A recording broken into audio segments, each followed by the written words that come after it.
యేసుక్రీస్తు వారి నామములో మీ అందరికీ నా శుభావందనములు. ఈ సమయంలో నేను దేవుని గురించి మీకు కొన్ని విషయాలు తెలియపరచాలనుకుంటున్నాను. ప్రతి ఒక్కరూ శ్రద్ధగా ఉండండి. దేవుడు తెలియపరిచే ఏ మాట వ్యర్థమైనది కాదు, అది మన జీవితాలకు మంచిదే అవుద్ది. నేను తెలియపరచాలనుకునే మాటలు ఏంటంటే, దేవుడు ఈ లోకంలో మనల్ని ఎందుకు పిలిచాడు, ఆయన ఎందుకు పిలిచాడో నేను మీకు తెలియపరచాలనుకున్నాను. మొదటగా ఆయన మనల్ని ఎందుకు పిలిచాడంటే, 1 తెస్సలోనిక 5:9 ప్రకారం రక్షణ పొందుటకు మనల్ని పిలిచాడు. ఈ లోకంలో, ఈ లోక పాపంలో, అంధకారంలో నశించిపోతున్న మనల్ని ఆయన వెతికి రక్షించడం కోసం ఆయన మనల్ని పిలిచాడు. రెండోది, ఆయన మనల్ని ఎందుకు పిలిచాడంటే 1 పేతురు 1:14 ప్రకారం పరిశుద్ధులుగా ఉండటకు ఆయన మనల్ని పిలిచాడు. ఎందుకు మనం పరిశుద్ధులుగా ఉండడానికి పిలిచాడు? మన దేవుడు పరిశుద్ధుడు కనుక మనం కూడా పరిశుద్ధంగా జీవించాలని దేవుడు మనల్ని పిలిచాడు. మూడోది, మనల్ని పిలవడానికి గల కారణం ఏంటంటే 1 తెస్సలోనిక 5:5 ప్రకారం వెలుగు సంబంధులుగా ఉండేటకు దేవుడు మనల్ని పిలిచాడు.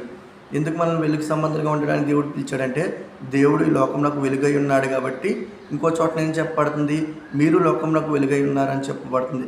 ఈ లోకంలో దేవుణ్ణి తెలుసుకున్న మనము, ఆయన ఎలాగైతే వెలిగించబడ్డాడో ఆయనలాగా మనం వెలిగించబడ్డాం కాబట్టి మనం ఇంకొంతమందిని వెలిగించాలి. కాబట్టి దేవుడు ఈ లోకంలో వెలుగు సంబంధం వల్ల ఉండడానికి మనల్ని పిలిచాడు. ఈరోజు దేవుడు పిలిచిన పిలుపుకి తగ్గ జీవితం నువ్వు జీవిస్తున్నావా?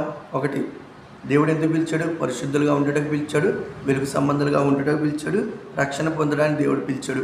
మరి మనం ఈ లక్షణాలు కనుక మనం జీవిస్తున్నామా, దేవుని కొరకు జీవిస్తున్నామా? ఒకసారి ఆలోచించండి. మీ జీవితాన్ని మీరు ఒకసారి పరీక్షించుకొని, దేవుడు నిన్ను ఎందుకు పిలిచాడో, ఈ లోకంలో నిన్ను ఎందుకు కాపాడాడో, నువ్వు దేవుని కోసం ఏ విధంగా జీవిస్తున్నావు, ఒకసారి మీ జీవితాన్ని మీరు పరీక్షించుకోండి.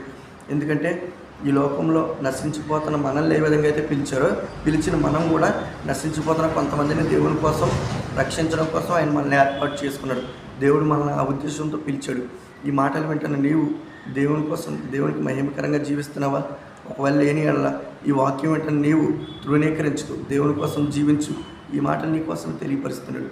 ఈ కొద్ది మాటలు దీవించును గాక. ఆమేన్.